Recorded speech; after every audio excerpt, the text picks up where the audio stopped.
નમસ્કાર વિદ્યાર્થી મિત્રો, ધોરણ 7 વિષય ગણિત પ્રકરણ નંબર 8 રાશિઓની તુલના. આજે આપણે પ્રકરણ રાશિઓની તુલનામાં સ્વાધ્યાય 8.2 નો અભ્યાસ કરીશું.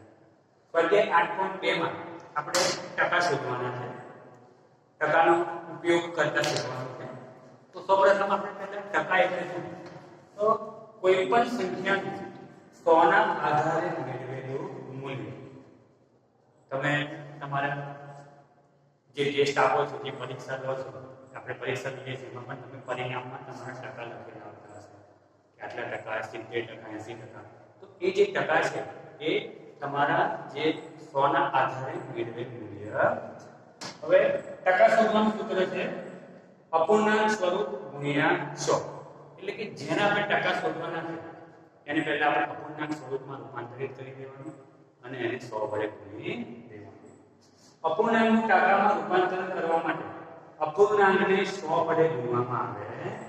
એટલે કોઈ પણ અપૂર્ણાંક હોય અને એને ટકામાં આપણે ફેરવવા હોય તો એને 100 વડે ગુણવામાં આવે છે. ટકાનું અપૂર્ણાંકમાં રૂપાંતરણ કરવા માટે ટકાને 1/100 વડે ગુણવામાં આવે છે. એ ટકા શોધવા હોય તો 100 વડે ગુણવા, ટકામાંથી મૂલ્ય શોધવું હોય, અપૂર્ણાંક સ્વરૂપ શોધવું હોય તો 1/100 વડે ગુણવા પડે. હવે આપણે સ્વાધ્યાય 8.2 ના દાખલા જોઈશું.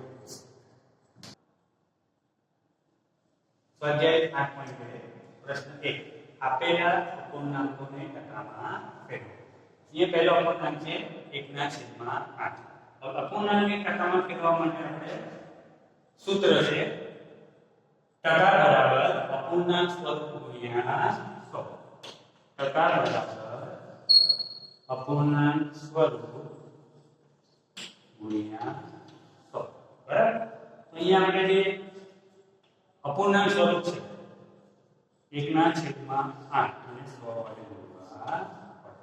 બરાબર? હવે આપણે અહીંયા છેદ ઉડાડીશું તો એ 100/8 આવશે. 100 ને તમે 8 વડે ભાગશો તો તમને અહીંયા 12.5 જવાબ મળશે. આ 12.5 આપણને ટકા મળે છે. 1/8 કેટલા ટકા છે બાળકો? 12.5. હવે આપણે જોઈશું b 5/4. હવે તમને આ સૂત્ર યાદ રહેવું છે. ટકા બરાબર અપૂર્ણાંક સ્વરૂપ ગુણ્યા 100. અહીંયા પણ લખીએ ટકા બરાબર અપૂર્ણાંક સ્વરૂપ ગુણ્યા 100. અપૂર્ણાંક સ્વરૂપ કયું છે? 5/4 ગુણ્યા 100. અહીંયા તમને છેદ સરળ જોડી જશે. 25 100 કેટલા વધ્યા? 5 ગુણ્યા 25. 25 × 125. અહીંયા તમારે ગુણાકાર અને ભાગાકાર કરવામાં ધ્યાન રાખવાનું છે. બરાબર? આ જે 100/8 છે તમે આ રીતે ભાગાકાર કરીને પણ કરી શકો છો. અહીંયા સમજાય તમને 8 × 8. 10 માંથી 8 જાય તો પછી કેટલા આવશે? છે 0. બરાબર? 8 × 2 16. 20 માંથી 16 જશે તો 4. બરાબર? હવે કેટલા છે અહીંયા? 4. અહીં 8 છે એટલે પોઈન્ટ મૂકવો પડશે. અહીંયા 0 આવશે. 8 × 4 0 0 આવી જાય. કેટલો જવાબ આવે? 12.5. તમારે અહીંયા ગુણાકાર અને ભાગાકાર ધ્યાનથી કરવાના છે. છેદ ઉડાડવામાં તમારે બરાબર ધ્યાન રાખવાનું છે. એકદમ સરળ છે. ટકા બરાબર અપૂર્ણાંક સ્વરૂપ ગુણ્યા 100. 1/8 ગુણ્યા 100. તો છેદ ઉડાડી ગુણાકાર કરશો એટલે તમને જવાબ મળી જશે. હવે આપણે દાખલા નંબર 3 c 3/4. અહીંયા ટકા બરાબર અપૂર્ણાંક સ્વરૂપ ગુણ્યા 100. અપૂર્ણાંક સ્વરૂપ કેટલું છે બાળકો? તો 3/4 ગુણ્યા 100.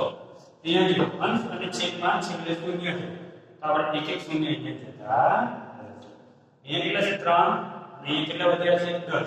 આ બેનો ગુણાકાર કેટલો થશે? 10 × 30. 30/4. હવે અહીંયા તમારે 30 ને 4 વડે ભાગવાનું છે.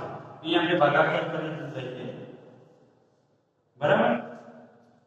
અહીંયા 4 છે. 4 નું ગણ્યું આપણે તો સામાન્ય સૂત્ર બોલવાનો છે.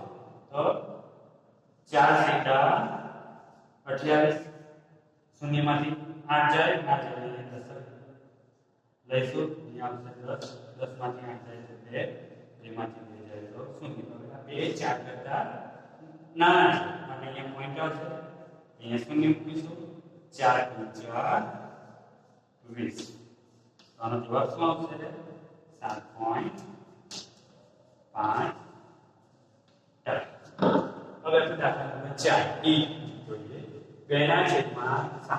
આના પણ આપણે ટકા શોધવાના માટે ટકા બરાબર અપૂર્ણાંક સ્વરૂપ ગુણ્યા 100.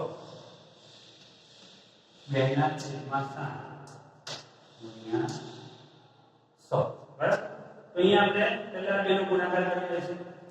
100 × 200 200 ના છેદમાં 7. હવે આપણે 200 ને 7 વડે ભાગીશું. બરાબર. 7 × 14 10 માંથી 4 જાય તો 6 1 માંથી 1 જાય તો 0. નીચે કેટલા ઉતારીશું? 0. બરાબર. હવે અહીંયા 7 આપણે 60 આવડી 7 નું ગણિત કરવાનો છે. તો 7 × 7 = 7 × 56. અહીંયા શૂન્યમાંથી 6 ના જાય દશક લઈશું. અહીંયા 5 10 10 માંથી 6 જાય તો 4 5 માંથી 5 જાય તો 0. બરાબર. એ 4 વધે છે. હવે આપણે 4 ને અહીંયા શૂન્ય મૂકીશું તો પણ આપણે આ 4 ને આપણે નિશ્ચિત ભાગી શકીશું નહીં. આ ભાગાકાર આમને આમ ચાલ્યા કરશે. એટલે આપણે અહીં મિશ્ર સંખ્યામાં આપણે જવાબ લખીશું. છેદમાં કેટલા આવશે? 7. જે ભાગફળ છે તે અપૂર્ણાંક સંખ્યામાં આવશે 28 અને જે શેષ વધે છે ઉપર આપણે અહીંયા અંશમાં આવશે. અહીંયા કેટલા ટકા થશે? 28.4/7. બરાબર. આ જે પ્રશ્ન 1 છે એ તમારે તમારી નોટબુકમાં લખીને વારંવાર એનો મહાવરો કરવાનો છે. ઓકે.